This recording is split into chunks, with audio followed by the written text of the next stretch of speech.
ଦଶମ ଶ୍ରେଣୀର ଛାତ୍ରୀ ଅଟେ। ମୁଁ ଆଜି କିପରି ଭାବରେ ଆୟୁର୍ବେଦିକ ମାଧ୍ୟମରେ ଆମ ଦେଶର ଚିକିତ୍ସା ବିଜ୍ଞାନକୁ ଉନ୍ନତ କରିପାରିବା ତାହା ସମ୍ବନ୍ଧରେ ଧାରଣା ଦେବାକୁ ଯାଉଛି।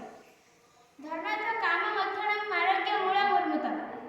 ଯେତେ ଦିନ ପର୍ଯ୍ୟନ୍ତ ଆମ ଶରୀର ସୁସ୍ଥ ଥିବ ସେତେ ଦିନ ପର୍ଯ୍ୟନ୍ତ ବ୍ୟକ୍ତି କାମ କର୍ତ୍ତବ୍ୟ ଓ କର୍ମ କରିବାର ସାମର୍ଥ୍ୟ।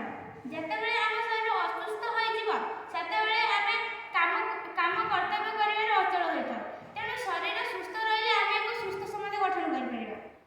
ଆମ ଦେଶକୁ ସୁସ୍ଥ ଓ ସୁଦୃଢ଼ କରିବାକୁ ହେଲେ ଆମ ଦେଶର ପୁରାତନ ପର୍ଯ୍ୟନ୍ତ ଆୟୁର୍ବେଦିକ ଚିକିତ୍ସାକୁ ଅଧିକ ଗୁରୁତ୍ୱ ପ୍ରଦାନ କରି ବିଭିନ୍ନ ବୃକ୍ଷଲତାର ପତ୍ର, ଚେର, ମୂଳ, ଫୁଲ, ଫଳ ଇତ୍ୟାଦିକୁ ବ୍ୟବହାର କରି ଆମେ ଚିକିତ୍ସା ପଦ୍ଧତିକୁ ସୁଦୃଢ଼ କରିପାରିବା ଏବଂ ସମସ୍ତ ଅସାଧ୍ୟ ରୋଗଗୁଡ଼ିକୁ ଏହି ଆୟୁର୍ବେଦିକ ଔଷଧ ଦ୍ୱାରା ଆମେ ଭଲ କରିପାରିବା ଏବଂ ଦେଶକୁ ସୁସ୍ଥ ଓ ସମୃଦ୍ଧ କରି ବିଶ୍ୱରେ ଏକ ସୁସ୍ଥ ରାଷ୍ଟ୍ର ଗଠନ କରିପାରିବା।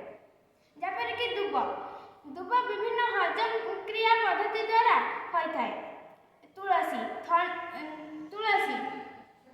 ତୁଳସୀ ପତ୍ର ଦ୍ୱାରା ଆମେ ଥଣ୍ଡା, କାଶ ଇତ୍ୟାଦିରୁ ମୁକ୍ତି ପାଇଥାଉ ଏବଂ ନିମ୍ବ ଆମେ ବିଭିନ୍ନ ଚର୍ମଜନିତ ରୋଗରୁ ଉପଚାର ପାଇଥାଉ। ଏହାପରେ ଆସିଲା ବେଲ ପତ୍ରରେ ଆମେ ଆମର ବିଭିନ୍ନ ଗ୍ୟାସ୍ ଜନିତ ରୋଗରୁ ରକ୍ଷା ପାଇଥାଉ। ସେହିପରି ଆମେ ବିଭିନ୍ନ ଉପାୟରୁ ମିଳୁଥିବା ବିଭିନ୍ନ ଔଷଧୀୟ ବୃକ୍ଷ ମାଧ୍ୟମରେ ଆମେ ବିଭିନ୍ନ ଉପାୟରେ ଭଲ କରିପାରିବା। ନମସ୍କାର।